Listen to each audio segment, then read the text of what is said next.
Hello student, देखो प्रश्नावली 2.2 के हमने 3 क्वेश्चन कर लिए थे। अब ये फोर्थ क्वेश्चन है जो इजी सा है, मैं बता देता हूँ आपको। इस क्वेश्चन की जो लैंग्वेज है वो बहुत लंबी है, जो मैंने लिखी नहीं, आप लोग मैं बोल दूँगा, बस आप लोग अपनी बुक वगैरह में देख लेना। इस क्वेश्चन में बोला गया है कि एक रमन है और एक अनुप्रिया है, ठीक है। ये दोनों एक वृत्ताकार एक पथ है ऐसा, इसमें जो है ऐसे ऐसे ये चक्कर लगाते हैं इसका, है ना। अब रमन को तो लगते हैं एक चक्कर लगाने में 18 मिनट में। यहाँ लिख देता हूँ, ये रमन की बात हो रही है ना। एक चक्कर जो है ये 18 मिनट लेता है। और जो अनुप्रिया है, ये अनुप्रिया, ये एक चक्कर लगाने में 12 मिनट लगाती है ना। मतलब इसका एक चक्कर लगाने में रमन को तो 18 मिनट लग रहे हैं और अनुप्रिया को 12 मिनट लग रहे हैं। ये दोनों एक ही स्थान से, इस जगह से, है ना, ये एक ही स्थान से एक ही समय पे, है ना, चलना प्रारंभ करते हैं। ऐसा इसका चक्कर लगाना स्टार्ट कर देते हैं। तो बताओ ये एक ही स्थान पे वापस कब मिलेंगे, ये पूछा गया हमसे। तो इस तरह के सवालों में हमसे कुल मिला के एलसीएम पूछ रखा है किसका, 18 और 12 का एलसीएम पूछ रखा है। और 18 और 12 का एलसीएम हम जानते हैं कितना होता है, 36 हो जाता है ना। बस ये आंसर आ जाएगा इसका। अब किसी की समझ में नहीं आएगा सर एलसीएम क्यों निकाला, तो मैं बताता हूँ। देखो एलसीएम ही निकालते हैं। इस तरह के बहुत सारे क्वेश्चन आते हैं जिनमें जो है ऐसे करते हैं कि भाई एक घड़ी जो है इतने मिनट लेट है, 9 बजे स्टार्ट की, 10 बजे स्टार्ट की, जैसे भी हो, वो कब उनकी सुई आपस में कब मिलेंगी, क्या होगा, वो उस तरह के सब क्वेश्चन इस ऐसे होते हैं हमेशा ही, वो एलसीएम से होते हैं। देखो कैसे, रमन ने पहले एक चक्कर लगाया तो 18 मिनट लगे, ठीक है। अनुप्रिया ने एक चक्कर लगाया, 12 मिनट लगे, ठीक है। तो पहले चक्कर में ये जो है, और अगला फिर एक और चक्कर की बात कर लेते हैं, ये 18 मिनट हो गया, है ना। और अनुप्रिया ने फिर अगले दूसरे वाले चक्कर में, ये पहला चक्कर, ये दूसरा चक्कर। तो देखो जब तक इसके 2 चक्कर पूरे हुए तो इसको टाइम कितना लग चुका है, इसको टाइम लग चुका है 36, है ना। और इसको कितना टाइम लगा है, ये 24, ठीक है। अब ये कितने चक्कर हुए हैं, 2 चक्कर हो गए।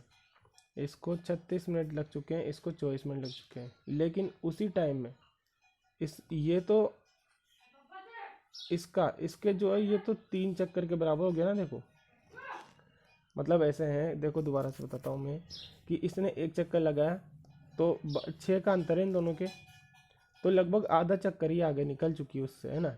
जब तक देखो ऐसे स्टार्ट हुआ 18 मिनट में ये चक्कर लगा, इसने तो 12 मिनट में चक्कर लगा लिया पूरा, इसके 12 मिनट हुए तब तो इसका चक्कर पूरा होगा किसका, अनुप्रिया का।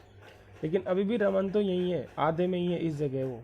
फिर रमन जब यहाँ से यहाँ आया तब अनुप्रिया जो है और उसको आधा क्रॉस कर चुकी है, ठीक है ना।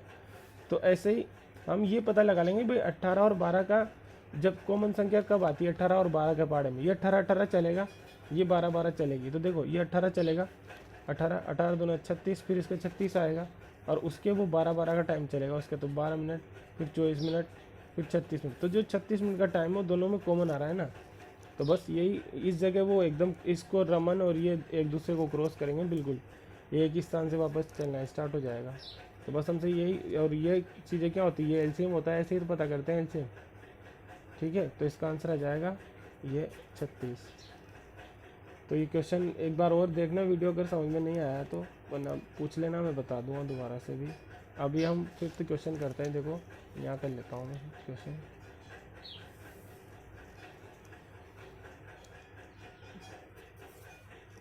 फिफ्थ क्वेश्चन भी ऐसा ही है। देखो इसकी भी मैं लैंग्वेज यहाँ लिख नहीं रहा हूँ, है ना, आप लोग, मैं बोल दूँगा, आप लोग बुक वगैरह में देख लेना। इसकी लैंग्वेज है कि एक संगोष्ठी में हिंदी में अंग्रेजी तथा गणित, कौन कौन से सब्जेक्ट है, हिंदी, अंग्रेजी और गणित में भाग लेने वाले प्रतिभागियों की संख्या कितनी कितनी है। हिंदी के 60 स्टूडेंट है, इंग्लिश के 84 है, और मैथ्स के कितने हैं, 108 है, ठीक है।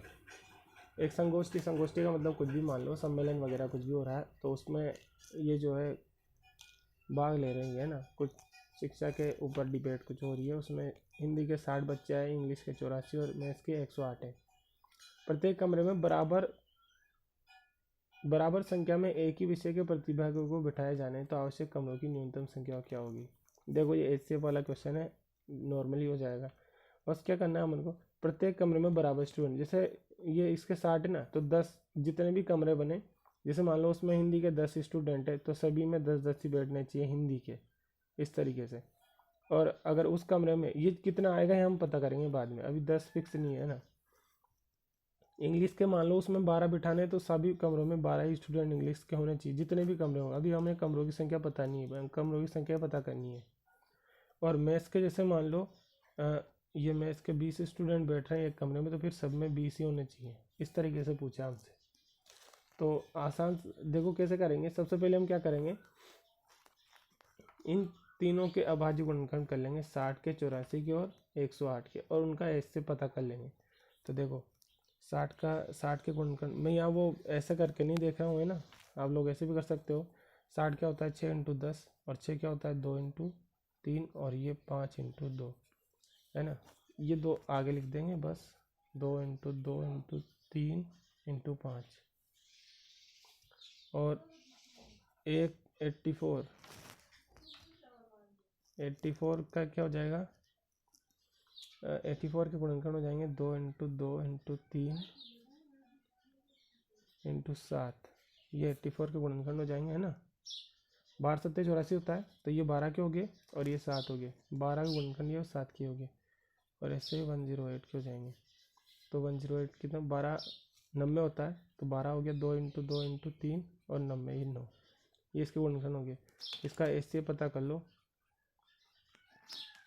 एचसीएफ क्या हो जाएगा, 2 × 3 इसमें भी है, चलो यहाँ से देखते हैं। 2 × 3, 2 × 2 × 3, 2 × 2 × 3, 2 × 2 × 3, सब जगह ही है।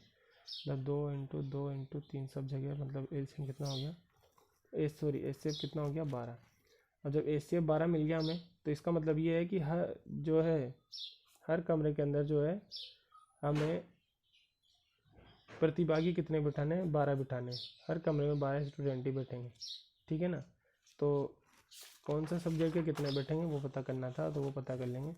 हिंदी के स्टूडेंट कितने हैं, देखो हिंदी के स्टूडेंट है 60, 60 में 12 का भाग लगा दो, कितने बचे 5। इसका मतलब हिंदी के प्रत्येक कमरे में कितने स्टूडेंट बैठेंगे 5। ऐसे ही इंग्लिश का पता कर लो, तो 84/12 इसके कितने आ जाएंगे 12 7 84, और मैथ्स इसके 108, और भाग लगाओगे 12 का तो कितने आएंगे 9। इसका मतलब वो जो बोला था ना कि प्रत्येक कमरे में एक ही विषय के बराबर स्टूडेंट बिठाओ तो कमरों की न्यूनतम संख्या कितनी होगी, तो उससे पता लग जाएगा। हर कमरे में हिंदी के 5 स्टूडेंट बैठ रहे हैं, इंग्लिश के 7 बैठ रहे हैं, और मैथ्स के कितने बैठ रहे हैं 9, तो कमरों की कुल संख्या कितनी हो जाएगी, इन सब का ऐड कर देंगे, है ना।